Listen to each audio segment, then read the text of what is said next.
में सवाल जवाब आखिर में करेंगे। परसों का स्कॉलरशिप का सेशन लाजमी अटेंड कीजिएगा अगर आप 1.5 मंथ के 15 लेक्चर्स पर मुश्तमिल कोर्स को कंटिन्यू करना चाह रहे हैं। Over to you miss, you can share your screen and start the session. Thank you. All right, thank you so much, sir. Just let me share the screen. अस्सलाम वालेकुम रहमतुल्लाहि व बरकातहू। बच्चों, उम्मीद है आप ईमान और सेहत की बेहतरीन हालत में होंगे। आपको पता है, आप हमारा तारुफ पहले लेक्चर में हो चुका है। आपको इस कोर्स को इंशाल्लाह मैं पढ़ाऊंगी। आज हमारा सेकंड लेक्चर है। हमने फर्स्ट लेक्चर में क्या पढ़ा था, कोई चैट बॉक्स में बताएगा? अच्छा, फर्स्ट लेक्चर का थोड़ा सा ओवरव्यू मैं आपको दे देती हूँ कि फर्स्ट लेक्चर में हमने क्या पढ़ा था। फर्स्ट लेक्चर में हमने पढ़ा था कि हमारी कोर्स की आउटलाइन क्या है। कोर्स आउटलाइन पढ़ना क्यों जरूरी है? ताकि आपको पता हो कि आप क्या पढ़ने जा रहे हो। आपसे कोई चीज छुपा नहीं रहे, आपसे कोई चीज हाइड नहीं रखी। और उसके बाद हमने एम्स और एंड ऑब्जेक्टिव्स पढ़े। एम्स एंड ऑब्जेक्टिव्स पढ़ना क्यों जरूरी थे? एम्स एंड ऑब्जेक्टिव्स पढ़ना इसलिए जरूरी थे कि जब आप एक कोर्स पढ़ने जा रहे हो तो आपको पता होना चाहिए कि आपने किन किन एरियाज पर वर्क करना है। हम आपको इस तरह नहीं पढ़ा रहे कि आपको एक आउटलाइन दे दी और उस आउटलाइन का आपको रटा रटाया एक सबक, एक रिकॉर्डेड लेक्चर प्रोवाइड कर दिया। आपका जो लेक्चर है वो, मैं कोशिश करती हूँ कि हर दफा आपको एक नई चीज सिखाई जाए। ठीक है, हर लेक्चर में कोई एक नई चीज जो आपने पहले जिंदगी में ना सीखी हो वो सिखाई जाए। ठीक है बच्चों, तो अब हम आज कंटिन्यू करेंगे। आज से हमारे लेक्चर्स का फोकस शिफ्ट हो जाएगा प्रोनाउंसिएशन पे। प्रोनाउंसिएशन क्या है? लिंग्विस्टिक्स की एक ब्रांच है फोनेटिक्स, जो कि डील करती है साउंड्स ऑफ वर्ड्स से, कि किस जगह पे कौन सा वर्ड्स जो है वो कैसा साउंड देता है। और आज हम उन साउंड्स पे फोकस करेंगे, हम एक्सरसाइजेस करेंगे, हम देखेंगे कि चीजें किस तरह से मोल्ड आउट हमने करनी है और चीजें किस तरह से बेहतर हो जाएंगी। ठीक है, सेल्फ इंट्रोडक्शन का पार्ट 1 हमने पढ़ा था। सेल्फ इंट्रोडक्शन का पार्ट 2 पढ़ेंगे। टेंशन ना लें, आपके मैं सारे क्वेश्चंस को आंसर करूंगी। उसके बाद हमारा जो कोर्स है उसमें बेटा आपको क्वेश्चन आंसर सेशंस भी दिए जाते हैं कि आप उसमें लाइव क्वेश्चन भी पूछ सकते हैं कि भैया हमारा ये क्वेश्चन है। जो आपको लगे कि आपका ग्रुप में अनएड्रेस्ड क्वेश्चन रह गया है, या आपको लगे कि नहीं उसका जवाब मुझे ही देना है, वो सीआर ने क्यों दिया, तो फिर उसमें बेटा हम आपको क्वेश्चन आंसर सेशन में आंसर करते हैं। आज भी मैं कोशिश करूंगी कि हम आखिरी 5 मिनट बचा लें और आपको आपके क्वेश्चन जो हैं उन्हें डील कर लूं। ठीक है, अच्छा जी, सेल्फ इंट्रोडक्शन हम कहाँ कहाँ हमें कराना पड़ता है? अपनी क्लास में, इंटरव्यू पे, at a new job, or maybe at some new hobby, or at some large event, or maybe in front of someone। क्या करते हैं हम? ग्रीटिंग्स हमने पढ़ी थी कि ग्रीटिंग्स कहाँ कहाँ यूज होती हैं, कौन कौन सी ग्रीटिंग्स हैं। आफ्टर दैट हमने पढ़ा था कि आपका नाम क्या है। अब हम देखेंगे जियोग्राफिकल लोकेशन क्या होती है। जियोग्राफिकल लोकेशन ये होती है कि हम कहाँ रहते हैं, जमीन का कौन सा हिस्सा है जिसके ऊपर हम रह रहे हैं। First, you can say I am from. अगर आप एक ही मुल्क में हो और इस उस मुल्क के दूसरे किसी शहर में गए हो तो आप क्या कह सकते हो?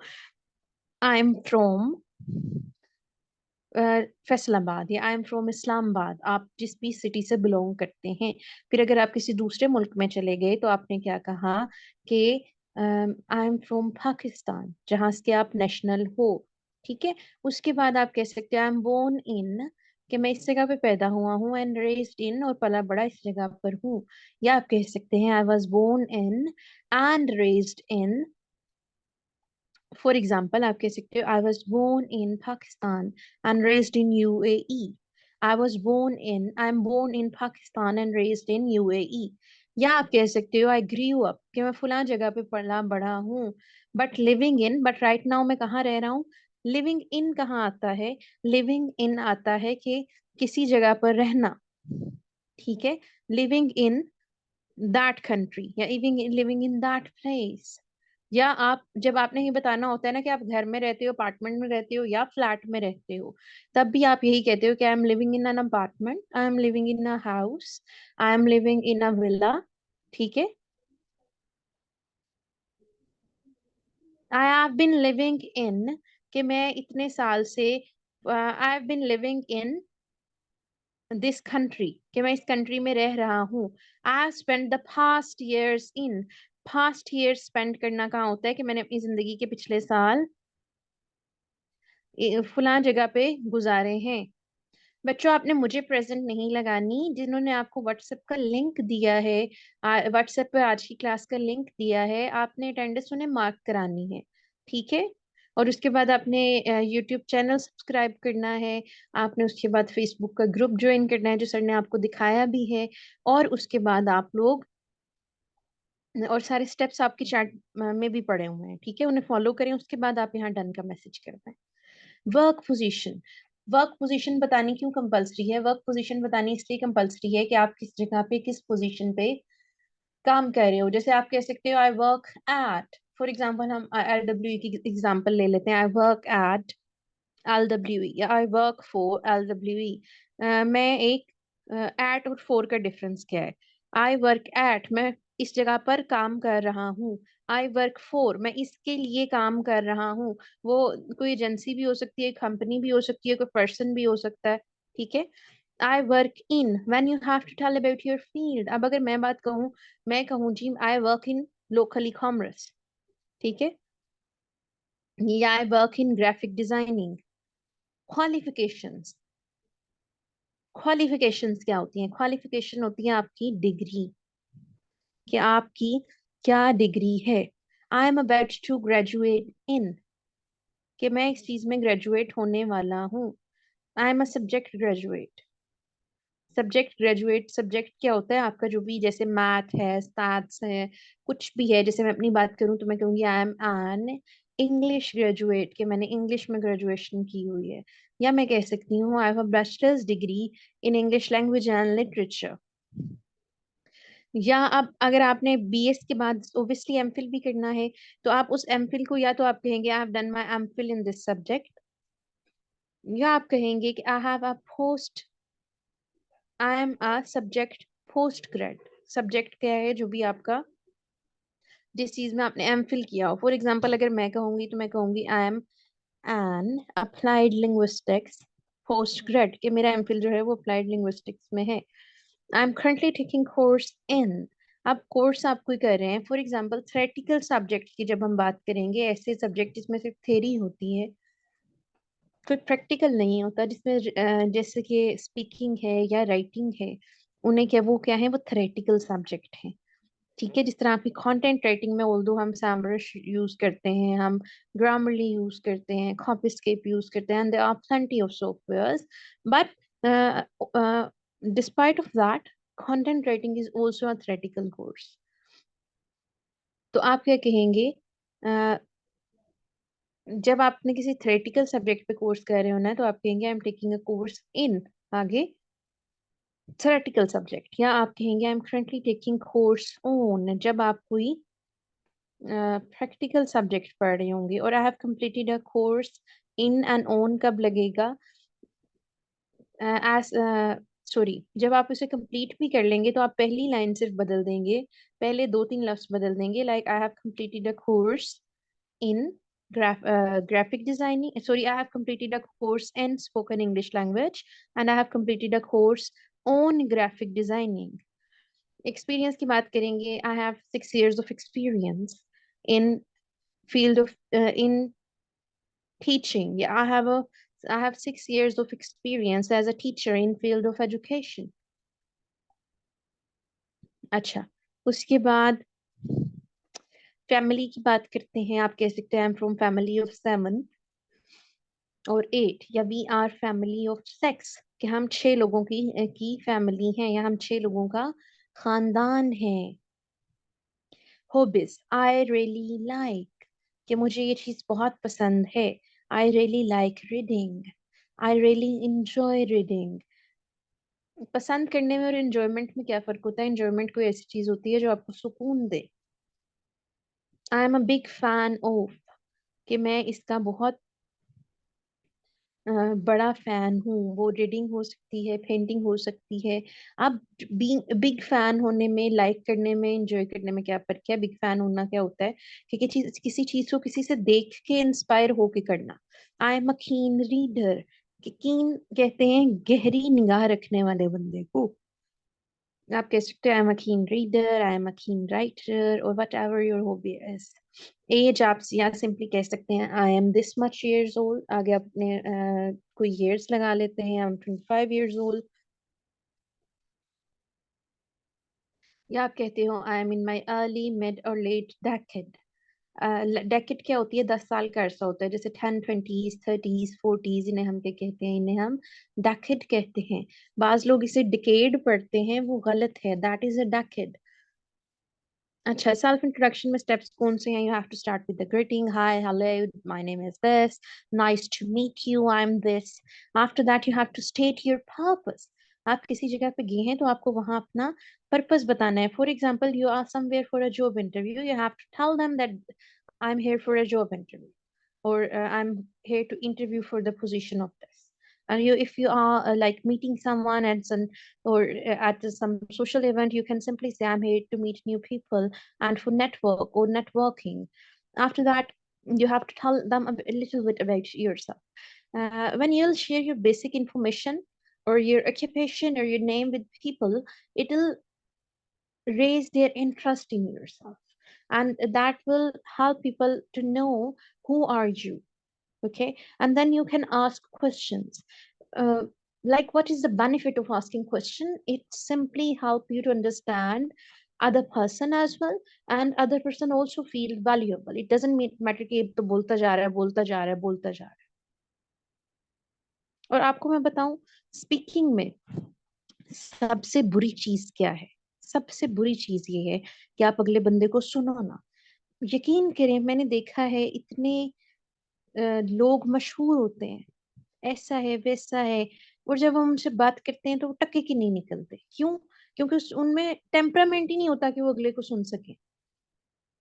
तो ऐसा बंदा कभी जो ये चीज आपने खुद में रेज करनी है कि मतलब अगर कोई अगला बंदा आपके बारे में बता रहा है या वो आपसे कुछ डिस्कस कर रहा है, आंसर लो। क्यों? क्योंकि आपके अच्छे कम्युनिकेटर होने का ये सबूत है। और अगर आप किसी को नहीं सुनते, सिर्फ अपने सुनाते चले जाते हैं, तो they never be interested in you. जब आप जाओगे तो वो they will consider you a burden. And with closing, like, it was great. I look forward to in the future. Yeah, thank you for the taking time to start with me. और करेंगे इंशाल्लाह बाद में। हम एक इजाजत, how you sitting, named John, and he's a job interview, and he is telling about himself, also talking about his concern, and he's also engaging the other person interviewing in that conversation as well. Say, hello, my name is John. Okay, hello, मेरा नाम।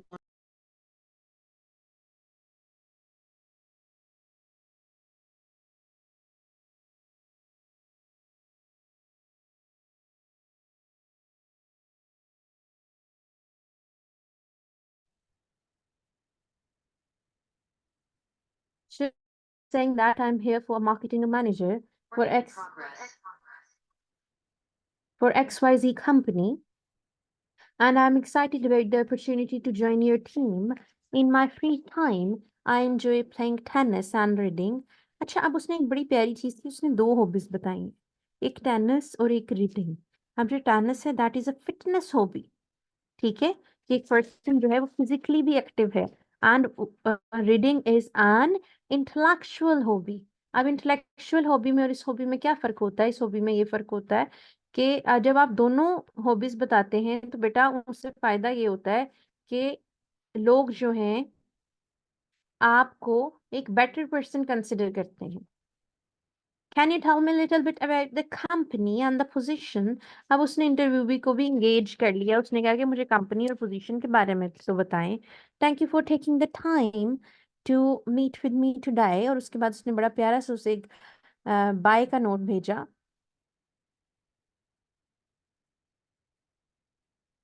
ठीक है,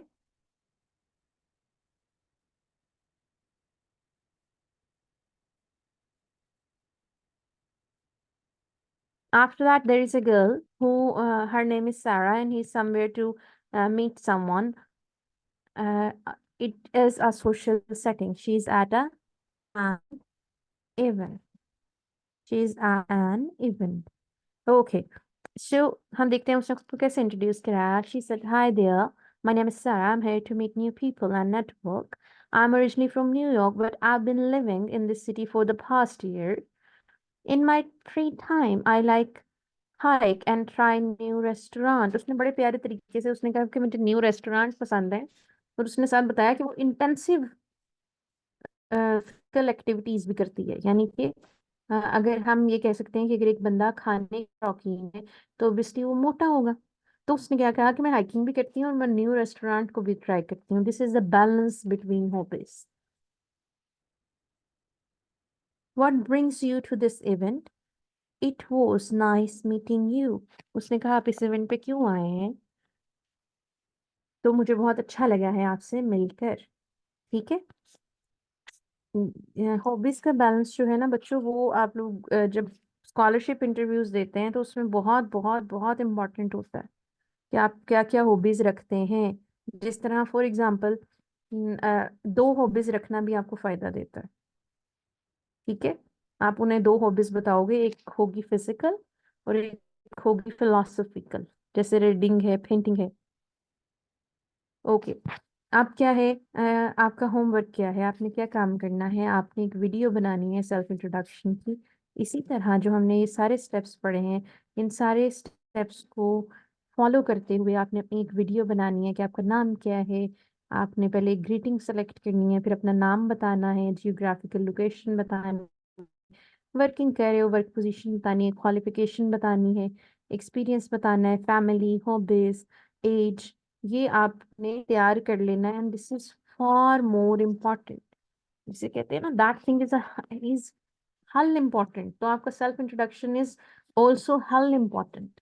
क्यों? क्योंकि इसके ऊपर जो है आपकी क्या, आपके इंटरव्यूज डिपेंड करते हैं कि आप कितना बेटर तरीके से खुद को इंट्रोड्यूस कराते हैं. ठीक है.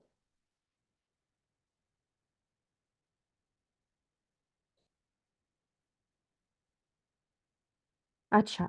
अच्छा, अब आगे हम देखते हैं कि 8 साउंड हमने कहाँ कहाँ ऐड करना है अल्फाबेट्स में.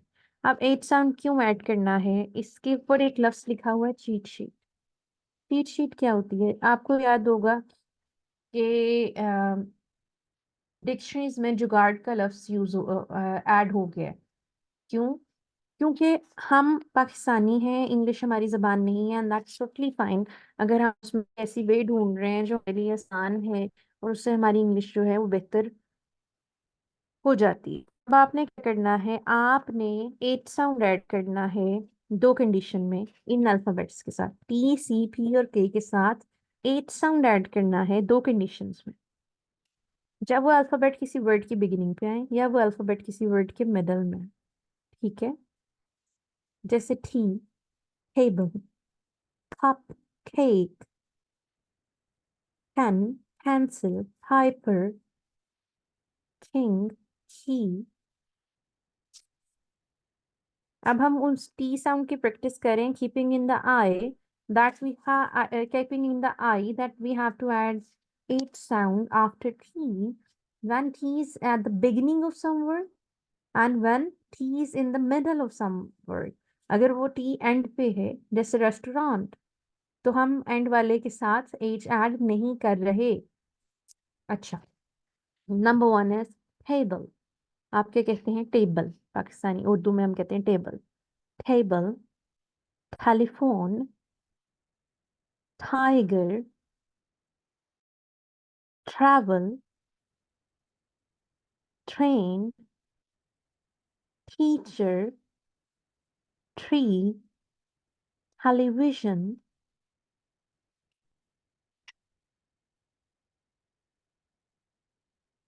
technology, thunder, tailor, tuna, toothbrush, traffic, tennis, trumpet, trousers, tomato, tea, post. Okay. Again repeat कर रही हूँ, ध्यान से सुनना है। टी के बाद 8 साउंड ऐड हम कर रहे हैं। Table, telephone, tiger, travel, train, teacher, trees, television, technology, thunder, tailor, tuna. Tuna is an expensive fish. Toothbrush, traffic, tennis, trumpet. Trumpet कहते हैं बाजे को, और बांसुरी को भी कहा जाता है trumpet. Trousers, tomato, tea, toast. Toast के भी दो मीनिंग है। एक, ब्रेड को जब गर्म कर लिया जाए तो उसे टोस्ट कहते हैं, ब्रेड को टोस्ट किया, ठीक है। या ब्रेड के जो छोटे छोटे पीस हो जाते हैं उन्हें भी टोस्ट कहते हैं। जो होल थिंग है दैट इज ब्रेड, और जो छोटे छोटे है वो टोस्ट है। और टोस्ट का क्या मतलब है कि जब वो ग्लास रेज करते हैं ना किसी पर्सन के लिए अप्रिसिएशन में, तो उसे भी टोस्ट कहते हैं। अब हम देखते हैं टी जिन वर्ड्स के मिडल में आता है। वाटरमेलन। अब आप लोग कहते हैं कि ब्रिटिशर्स जो हैं वो दरम्यान में टी का साउंड आता है तो उसे खा जाते हैं। वो नहीं खाते, वो साथ उसका शार्प साउंड कैंसिल करने के लिए एच ऐड करते हैं। Watermelon, butterflies, restaurant, Littleton, battlefront, entertain, Kittenish, buttercup, contractual, Peter Patter, commitment, cartoonist, batteries, fitness, protest, bitterness, testament, pottery, interact, chocolate.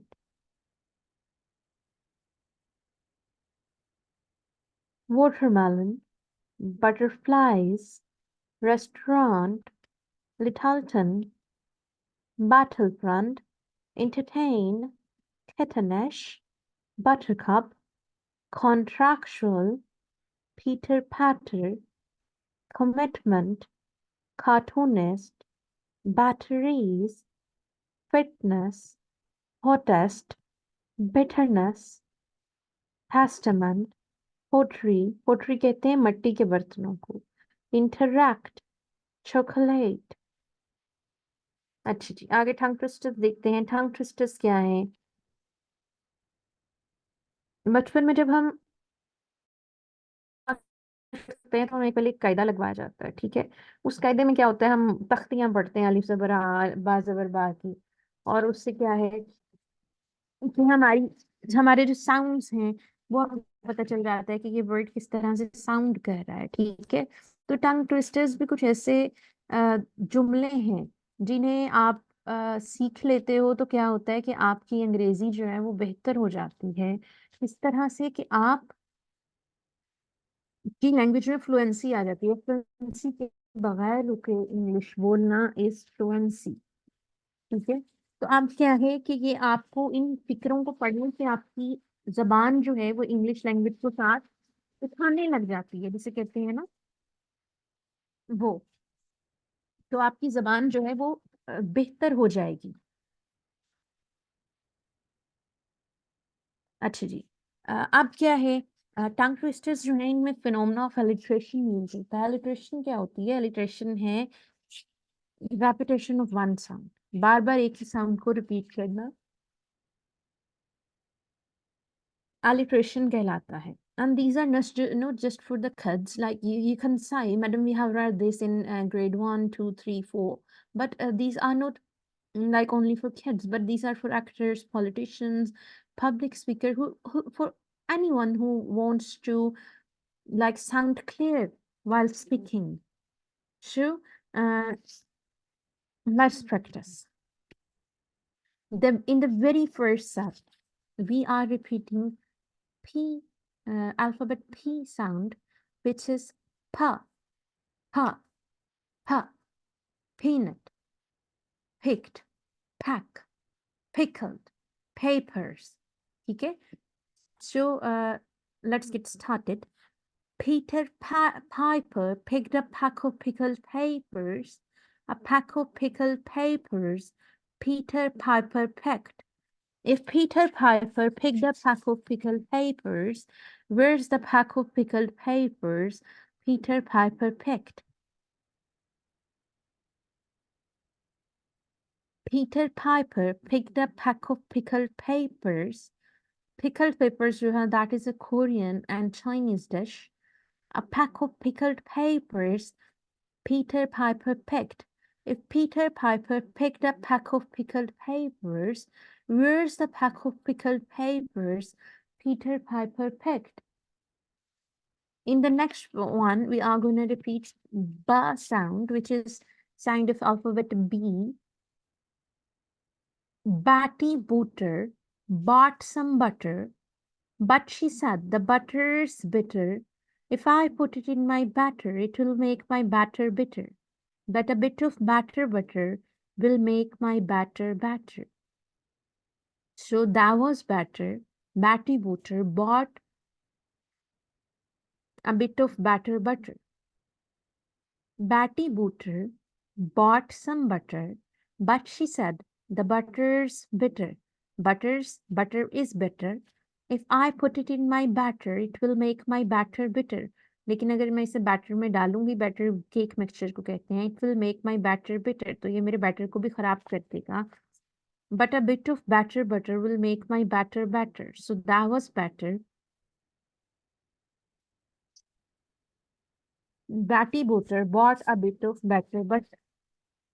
ठीक है, नेक्स्ट वन पढ़ते हैं जिसमें W का साउंड रिपीट होगा, और जब हम W को पढ़ते हैं तो हमारे दोनों लिप्स जो हैं वो राउंड शेप में आ जाते हैं. ठीक है. How much would a woodchuck chuck if a woodchuck could chuck wood? He would chuck, he would, as much as he could, and chuck as much wood as a woodchuck would if a woodchuck could chuck wood.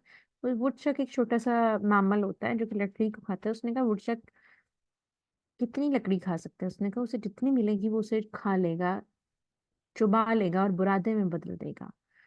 How much would a woodchuck chuck if a woodchuck could chuck wood? He would chuck, he would, as much as he could, and chuck as much wood as a woodchuck would if a woodchuck could chuck wood. Next one जो है वो इससे भी ज्यादा interesting है. उसमें S के sound repeat हो रहे हैं, अल्फाबेट एस के साउंड रिपीट हो रहे हैं. और एस के कौन से दो साउंड होते हैं? सीन का और शीन का साउंड जो है वो एस का साउंड. कैसे? She sells, sea shells by the seashore. She sells seashells by the seashore. Again आपको एक दफा पढ़ा रही हूं मैं सारे. Peter Piper picked a pack of pickled papers. A pack of pickled papers Peter Piper picked. If Peter Piper picked a pack of pickled papers,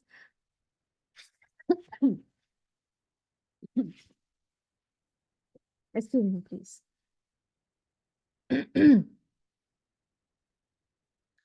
If Peter Piper picked a pack of pickled papers, where's the pack of pickled papers Peter Piper picked? Batty Booter bought some butter. इसे किसी ने bout नहीं पढ़ना. This word is bought. Batty Booter bought some butter, but she said the butter's bitter. If I put it in my batter, it will make my batter bitter. But a bit of batter butter will make my batter batter.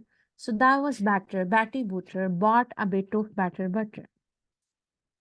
How much wood would a woodchuck chuck if a woodchuck could chuck wood? He would chuck, he would, as much as he could, and chuck as much wood as a woodchuck would if a woodchuck could chuck wood. She sells seashells by the seashore.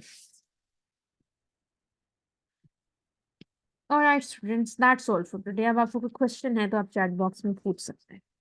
मुझे इस lecture के दौरान जो आप लोग questions के लिए परेशान हो रहे थे वो अब आप पूछ लें. अच्छा जी, क्या क्वेश्चन है? All cleared, thank you, that's good.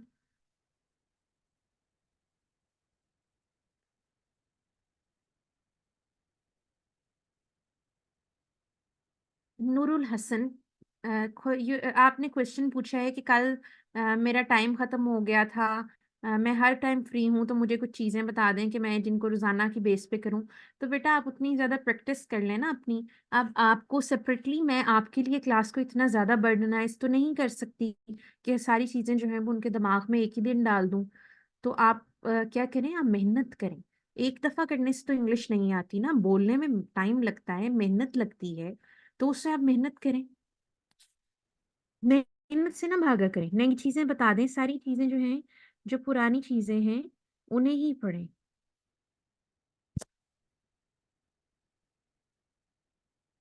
Ji madam, is जी। It over? Yes sir, I am done.